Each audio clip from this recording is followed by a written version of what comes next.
Hello everyone and welcome back to my channel. आज मैं explain करने वाली हूँ 2016 में रिलीज हुई एक कॉमेडी हॉरर मूवी अभिनेत्री नंबर 1। तो चलिए एक्सप्लेनेशन स्टार्ट करते हैं।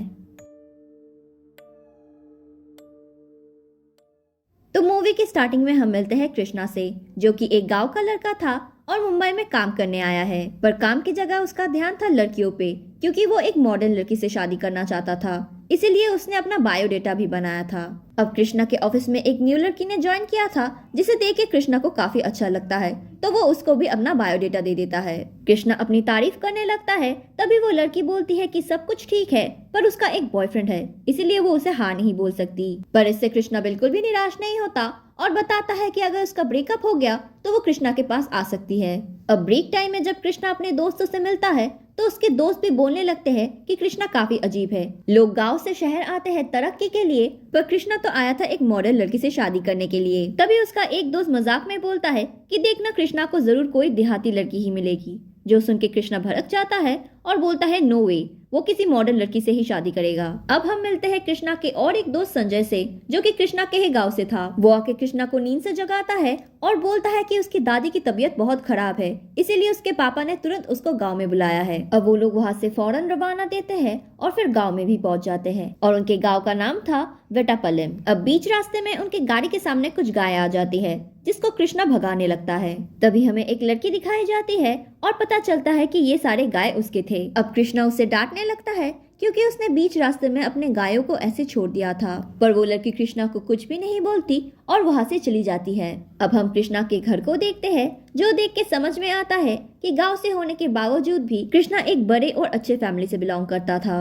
अब घर में कदम रखते ही कृष्णा पहले अपने पिता से मिलता है और फिर नोटिस करता है कि सच में उसकी दादी की हालत काफी खराब है। अब दादी के मौत को लेके सभी काफी रोना धोना कर रहे थे, जिसको देख के डॉक्टर बोलता है कि अभी सिर्फ उनका पल्स वीक हुआ है, अभी भी चांस है कि वो 2 दिन और जिंदा रह जाए। अब कृष्णा आके उसके दादी के पास बैठता है तो सभी बोलने लगते हैं कि उसकी दादी कृष्णा से सबसे ज्यादा प्यार करती थी और शायद अभी तक वो इसीलिए जिंदा थी क्योंकि वो कृष्णा की शादी देख के जाना चाहती थी। अब ये सुनने के बाद कृष्णा घबरा जाता है। उसे लगने लगता है कि कहीं ये लोग उसकी शादी किसी गांव की लड़की से न करवा दे। तभी वो वहाँ से उठ के जाने लगता है, पर उसकी दादी उसका हाथ कस के पकड़ लेती है और बस यही से शुरू हो जाती है कृष्णा की शादी की तैयारियां। अब अगले ही दिन कृष्णा के पिता गांव के सारी लड़कियों को बुलाते हैं। एक के बाद एक लड़कियों को देखने के बाद भी कृष्णा की दादी को कोई भी पसंद नहीं आती। एक्चुअली वो हाथ हिलाती अगर उसे पसंद आती तो, पर कोई भी नहीं आती। अब इसके बाद उनके घर एक माँ और उसकी बेटी आती है और ये बेटी और कोई नहीं बल्कि वही लड़की थी जिसको कृष्णा ने पहले डांट लगाई थी। अब इस लड़की का नाम था देवी और ये कृष्णा के घर में दूध डिलीवरी करती थी। पर दादी देवी को ज्यादा पसंद नहीं करती थी, बल्कि हमेशा उसे डांटती रहती थी क्योंकि उसके लाए हुए दूध से कभी भी पनीर नहीं जमता। अब देवी दादी को देखने के बाद वहाँ से जाने ही वाली थी कि दादी कस के उसकी चूड़ियां पकड़ लेती है।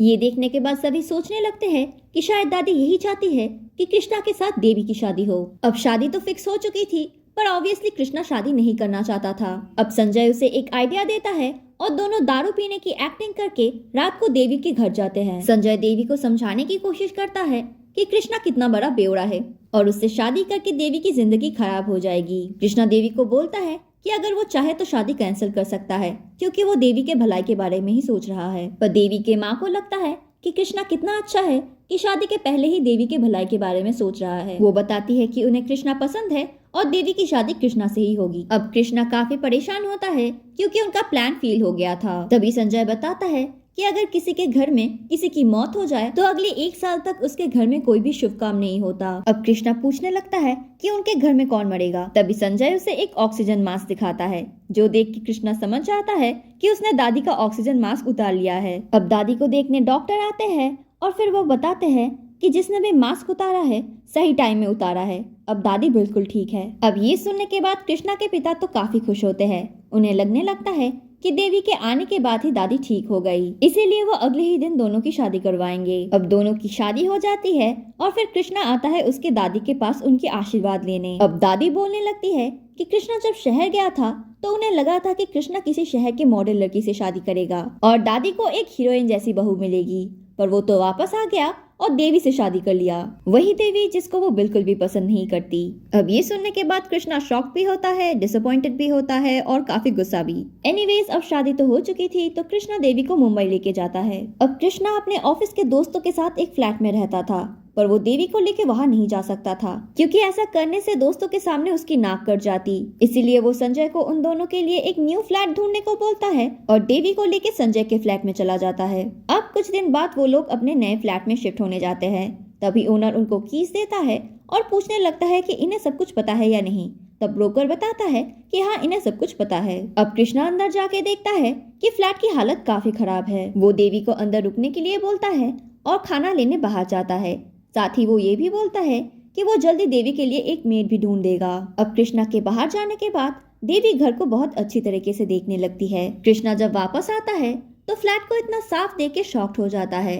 वो पूछता है कि ये सब किसने किया, तो देवी बताती है कि उसी ने किया। साथ ही उसे मेड की भी कोई जरूरत नहीं क्योंकि उसे घर का सारा काम आता है। अब देवी को मुंबई लाने के बाद भी कृष्णा उसे काफी परेशान करने लगता है ताकि देवी परेशान हो जाए और वहाँ से गाँव वापस चली जाए। पर देवी बड़े ही आराम से सारे काम कर लेती है और कृष्णा का प्लान यहाँ भी फ्लॉप हो जाता है। अब ऑफिस से वापस आते वक्त कृष्णा को एक लड़की मिलती है जो उससे पूछती है कि वो कौन से फ्लैट में रहने आया है। तब कृष्णा बताता है कि वो 205 में रहने आया है, जो सुन के वो लड़की थोड़ी घबरा जाती है और वहाँ से चली जाती है। दूसरी तरफ संजय और कृष्णा मिलकर अभी भी देवी को परेशान करते हैं, पर उनका सारा प्लान फ्लॉप ही हो जाता है। अब कृष्णा अपने ऑफिस में बैठा हुआ था और काफी परेशान था। तभी उसका एक कलीग उसके पास आता है और उसको एक इवेंट के 2 टिकट्स देता है और उनके कंपनी ने ही इस इवेंट को ऑर्गेनाइज किया था। अब कृष्णा जाना नहीं चाहता था, पर फिर भी वो टिकट्स लेके घर आ जाता है। देवी उन टिकट्स को देखती है और बताती है कि उसे इस इवेंट में जाना है। अब ये सुन के कृष्णा भी मना नहीं करता क्योंकि शादी के बाद देवी ने पहली बार कुछ मांगा था। अब पूरे रास्ते कृष्णा देवी को ज्ञान देने लगता है कि कैसे उसे दूर रहना है, पर देवी तो कृष्णा की बात सुन ही नहीं रही थी। अब इवेंट में जाते ही देवी कृष्णा से अलग हो जाती है, पर इस बात से कृष्णा को ज्यादा फर्क नहीं पड़ता। वो तो खुश था कि वो अपने फ्रेंड्स के साथ अभी एंजॉय कर सकता है। अब जब इवेंट स्टार्ट होता है तो कृष्णा सोचने लगता है कि पता नहीं देवी कहाँ होगी। तभी वो नोटिस करता है कि देवी उसके बाजू वाले सीट में ही थी। वो देवी को देखने लगता है, पर देवी तो उसकी तरफ देख भी नहीं रही थी। तभी वहाँ हम देखते हैं फेमस एक्टर राजकरण को, जिसको देवी देखती है तो देखती ही रह जाती है। फिर इवेंट खत्म होता है और कृष्णा अपने दोस्तों से छुप के खड़ा रहता है क्योंकि वो और देवी यही मिलने वाले थे और फिर साथ घर चले जाते। पर उसका एक दोस्त उसे देख लेता है और उसे खींच के आफ्टर पार्टी में लेके जाता है। कृष्णा सोचने लगता है कि अब वो यहाँ से कैसे निकले क्योंकि देवी तो उसका इंतजार कर रही होगी। तभी सभी नोटिस करते हैं कि एक लड़की स्टेज में काफी सेक्सी डांस कर रही थी और गौर से देखने में पता चलता है कि वो देवी ही थी, जिसको देखने के बाद कृष्णा के तो होश ही उड़ जाते हैं। अब देवी को राज भी नोटिस करता है और अपने मैनेजर से कहता है कि इसके बारे में सारा इंफॉर्मेशन निकाले। कृष्णा जैसे तैसे देवी को घर लाता है और सोच में पड़ जाता है। अगली सुबह जब देवी की आंख खुलती है तो वो समझ नहीं पाती कि उसकी हालत ऐसे कैसे हो गई। वो कृष्णा से पूछने लगती है कि कहीं उसने उसके साथ कुछ ऐसा वैसा तो नहीं किया, जो सुन के कृष्णा शॉक्ड हो जाता है और बोलता है कि कृष्णा ने नहीं बल्कि देवी कल रात उल्टी सीधी हरकतें कर रही थी। इसके बाद देवी अंदर फ्रेश होने जाती है और तभी उन लोगों का डोरबेल बजता है और दरवाजा खोलने पे वहाँ राज का मैनेजर था। वो मैनेजर कृष्णा को बताता है कि वो मैडम से मिलने आया है। तभी कृष्णा उसे बताता है कि यहाँ कोई मैडम नहीं रहती और उसे जाने के लिए बोलता है। इसी बात पे उन दोनों में थोड़ा आर्ग्यूमेंट होता है और मैनेजर गुस्से में बोलता है कि वो मैडम से बात करने आया है तो अच्छा होगा कि वो उसकी बात सीधे मैडम से करवाए। कृष्णा उसे आखिरी बार बोलता है कि यहाँ कोई भी मैडम नहीं है। तभी अंदर से देवी आवाज देती है और बोलती है कि वो अंदर ही है। अब देवी का ये रूप और एटीट्यूड देख के कृष्णा फिर से शॉक्ड हो जाता है। मैनेजर देवी को बताता है कि राज ने उसे देखा और उसे वो पसंद आया है, इसीलिए अगले 3 फिल्मों के लिए वो उसे साइन करना चाहते हैं। तभी कृष्णा बोलने लगता है कि कोई भी यहाँ मूवी नहीं करने वाला। देवी उसे फुल इग्नोर करती है और बताती है कि उसका नाम रूबी है और कृष्णा और कोई नहीं बल्कि उसी का मैनेजर है। साथ ही देवी पहले मूवी के लिए हाँ बोल देती है और 1 करोड़ रुपए चार्ज करती है। राज का मैनेजर भी मान जाता है और राज को फोन लगाता है। रूबी राज से बात करती है और डील के लिए मान जाती है, पर कृष्णा को तो समझ नहीं आ रहा था कि देवी के साथ अचानक ये सब क्या हो रहा है। अब मैनेजर के बाहर जाते ही कृष्णा जब वापस आता है तो वो फिर से शॉक्ड हो जाता है क्योंकि देवी रूबी नहीं बल्कि पुरानी देवी बन चुकी थी। और ताज्जुब की बात तो ये थी कि अब तक जो भी हुआ देवी को कुछ भी याद नहीं था। अब कृष्णा जब नेक्स्ट डे ऑफिस जाता है तो बाइपोलर डिसऑर्डर के बारे में सर्च करता है क्योंकि उसे ऐसा लग रहा था कि शायद देवी को ये बीमारी हो सकती है। अब घर आते वक्त कृष्णा अपने एक पड़ोसी से मिलता है जो उसे पूछता है कि सारी सच्चाई जानने के बाद भी उन लोगों ने फ्लैट 205 क्यों लिया। पर कृष्णा और उसके पत्नी को उस फ्लैट के बारे में कुछ भी अजीब नहीं बताया गया था, इसलिए कृष्णा ब्रोकर के पास जाता है और उससे पूछने लगता है। तभी उसे ब्रोकर बताता है कि उस फ्लैट में एक रूबी नाम की लड़की रहा करती थी। आसपास पूछने पे पता चलता है कि रूबी मुंबई आई थी हीरोइन बनने के लिए। 5 साल मेहनत करने के बाद उसे एक चांस भी मिला था, पर किसी वजह से वो चांस उससे चला गया। इसी वजह से रूबी डिप्रेस्ड हो चुकी थी और फिर बाद में उसने सुसाइड कर लिया। तब से वो फ्लैट बंद ही पड़ा है। फिर जब कृष्णा घर आता है तो देखता है कि रूबी का नेम प्लेट अभी भी उस फ्लैट में था, तो वो उसको उतार के फेंक देता है। फिर एक रात कृष्णा नोटिस करता है कि देवी उसके पास नहीं है, इसीलिए वो देवी को ढूंढने रूम से बाहर जाता है।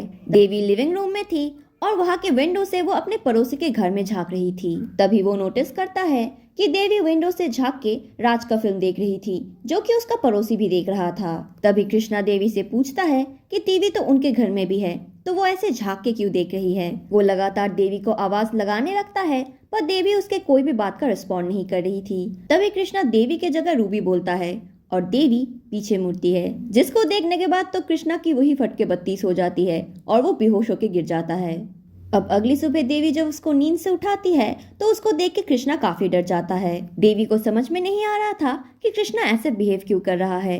वह कृष्णा को पता था कि कल रात उसने क्या देखा, इसीलिए वो फिर से देवी को रूबी बुलाता है। पर तभी देवी पूछने लगती है कि ये रूबी कौन है। तभी कृष्णा को समझ में आता है कि अभी देवी के अंदर रूबी नहीं है। अब कृष्णा देवी को बताता है कि वो उसे 5-6 दिनों के लिए बाहर घूमने ले जाना चाहता है, इसीलिए वो जल्दी पैकिंग कर ले। पर कृष्णा जब लगेज नीचे जाके गाड़ी में रखता है और ऊपर वापस आता है देवी को लेने, तो वो देखता है कि जो कुछ भी उसने पैक किया था वो वापस अपनी जगह में आ गई है और देवी को भी पहले हुई कोई भी बात याद नहीं है। इस बार कृष्णा देवी को अपने साथ लेके चलता है, पर वो दोनों घूम फिर के फिर से अपने घर में वापस आ जाते हैं और ये सारी चीजें लूप में बार बार होने लगती है। तभी कृष्णा को रियलाइज हो जाता है कि रूबी इतनी जल्दी उन दोनों को यहाँ से जाने नहीं देगी। इसके बाद कृष्णा एक तांत्रिक के पास जाता है जो कि ऑब्वियसली फेक था और उनसे रिक्वेस्ट करता है कि जैसे भी हो उस भूत को उनके फ्लैट से निकाल दे। अब नेक्स्ट डे वो तांत्रिक उनके फ्लैट में आता है और अजीबोगरीब हरकतें करता है, पर रूबी उसकी अक्ल ठिकाने लगा देती है। फिर भी वो तांत्रिक कृष्णा को बताता है कि उसने भूत भगा दिया और कृष्णा भी इस बात को मान लेता है। अब रात को जानबूझकर कृष्णा राज के फिल्म का गाना सुनने लगता है। वो देखना चाहता था कि देवी कोई रिएक्ट करती है या नहीं। तभी उसकी नजर सीलिंग पे जाती है और वहाँ का नजारा देख के तो वो बेचारा डर ही जाता है, क्योंकि ऊपर हवा में देवी थी, या फिर हम कह सकते हैं कि रूबी। अब कृष्णा काफी डर चुका था और वहाँ से भागने की पूरी कोशिश करता है, पर वो भाग ही नहीं पाता है। घूम फिर के वो फिर से उसी रूम में आ जाता है। अब फाइनली कृष्णा की बात होती है रूबी से। रूबी उसे बताती है कि कैसे कितने मेहनत के बाद भी वो एक सक्सेसफुल एक्ट्रेस नहीं बन पाई, इसीलिए यंग एज में ही डिप्रेशन के चलते उसने सुसाइड कर लिया। पर देवी को देखने के बाद उसके अंदर एक नई उम्मीद जगी और अब वो देवी के बॉडी को यूज करके अपने सारे सपने पूरे करना चाहती है और इस काम में कृष्णा को उसकी हेल्प करनी पड़ेगी, वरना वो उन दोनों को यहाँ से जाने नहीं देगी और साथ ही देवी को भी चोट पहुंचाएगी। ये सब बोल के रूबी वहाँ से चली जाती है और देवी को फिर से पहले का कुछ भी याद नहीं रहता।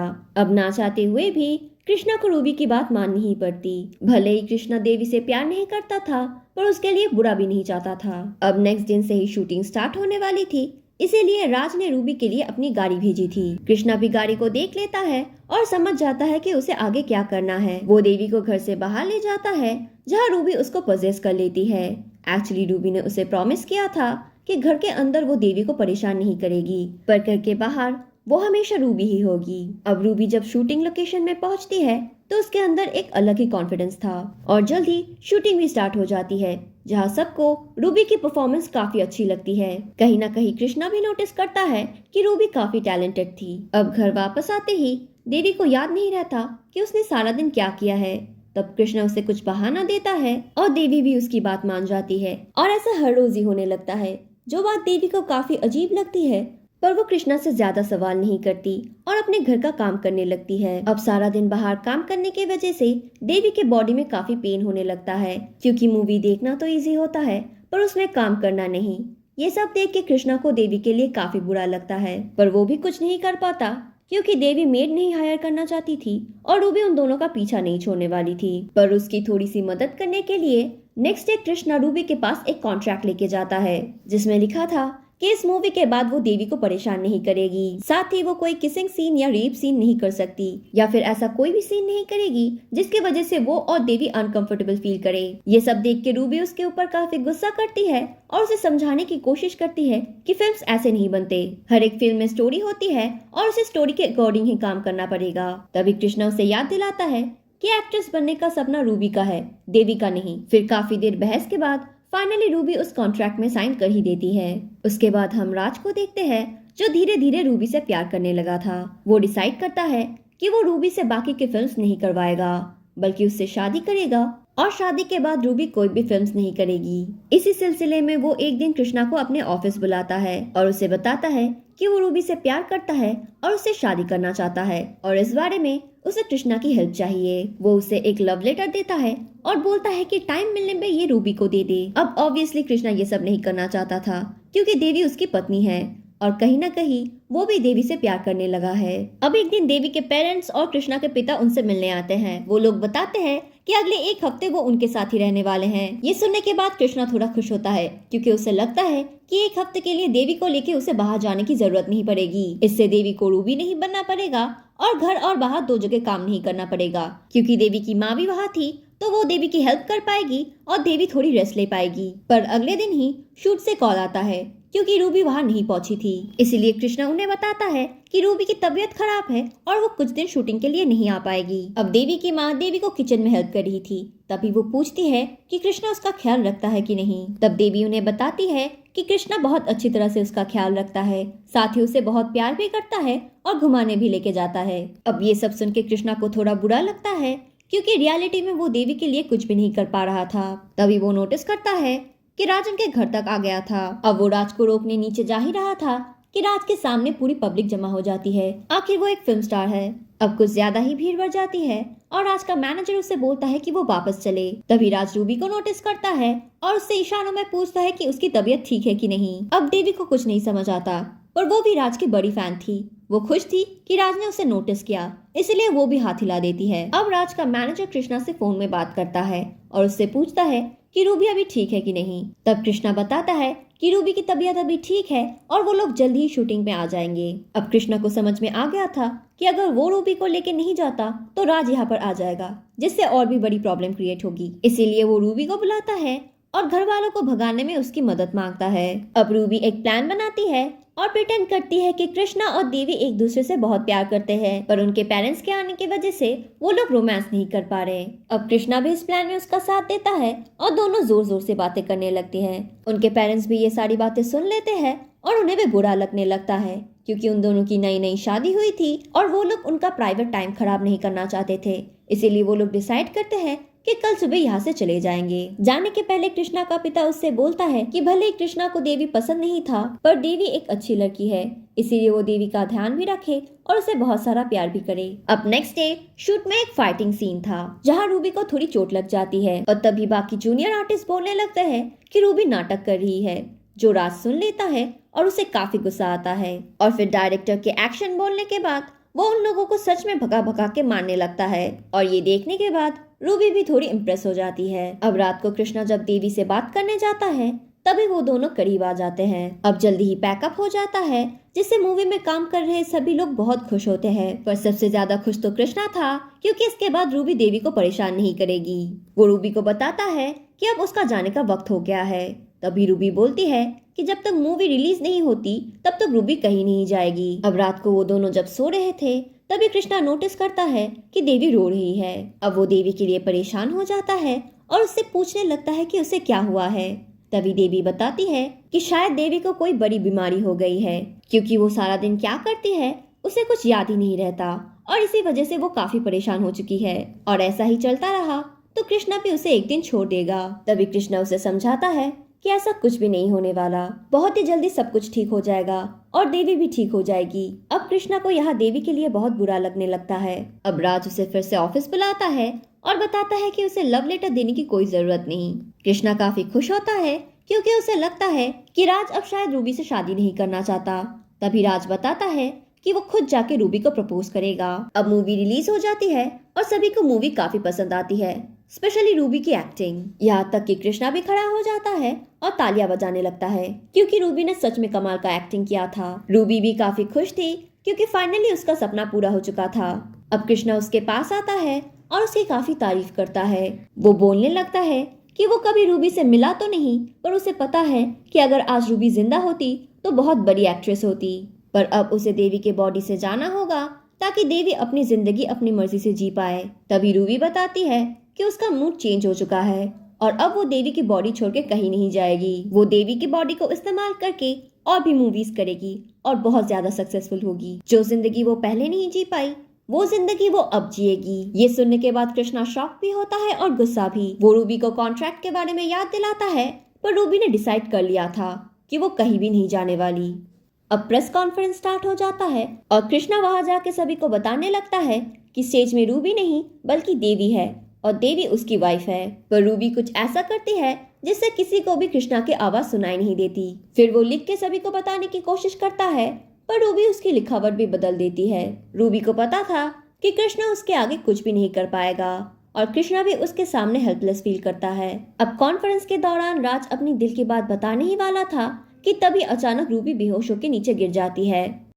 अब हॉस्पिटल में डॉक्टर राज से पूछती है कि क्या वो दोनों शादीशुदा है, जिस पे राज बताता है कि अभी नहीं, पर वो जल्दी रूबी से शादी करने वाला है। तभी डॉक्टर उसे कॉन्ग्रेचुलेट करती है और बताती है कि रूबी जल्दी ही मां बनने वाली है। जो सुनने के बाद राज शॉक्ड हो जाता है और कृष्णा आगे आता है डॉक्टर से हाथ मिलाने, जो देखने के बाद डॉक्टर खुद शॉक्ड हो जाती है। इसके बाद कृष्णा राज को बताता है कि भले ही राज ने मैडम से प्यार किया, पर मैडम ने हमेशा कृष्णा से ही प्यार किया। जिसके बाद राज थोड़ा दुखी तो होता है, पर कृष्णा को बोलता है कि वो रूबी का ध्यान रखे और उसके बाद वहां से चला जाता है। अब कृष्णा रूबी के पास आता है और उसे समझाने की कोशिश करता है कि उसका वक्त जा चुका है, ये शरीर देवी का है और उसे पूरा हक है कि वो अपनी जिंदगी अपनी तरीके से जिए। आज वो और देवी पेरेंट्स बनने वाले हैं, तो अच्छा होगा कि रूबी उनकी जिंदगी से चली जाए। तभी हम नोटिस करते हैं कि रूबी रोने लगती है और थोड़ी देर बाद आंखें भी खोलती है, पर एक्चुअली रूबी वहाँ नहीं थी और वो जा चुकी थी और ये देवी थी। अब कृष्णा देवी को देख के काफी खुश होता है, पर देवी काफी कंफ्यूज हो जाती है कि वो हॉस्पिटल में क्या कर रही है और ऐसे कपड़े क्यों पहने हैं। देवी पूछती है कि क्या वो इतनी बीमार है कि उसे हॉस्पिटल लेके आना पड़ा। तभी कृष्णा उसे बताता है कि देवी बिल्कुल ठीक है और वो दोनों पेरेंट्स बनने वाले हैं। जो सुन के देवी काफी खुश होती है और कृष्णा भी बहुत खुश था।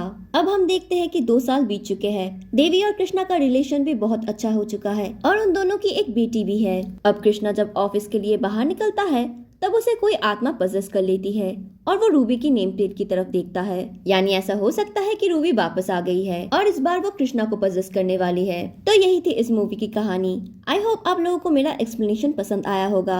इसी बात पे don't forget to like, share and subscribe to my channel to watch more videos like this.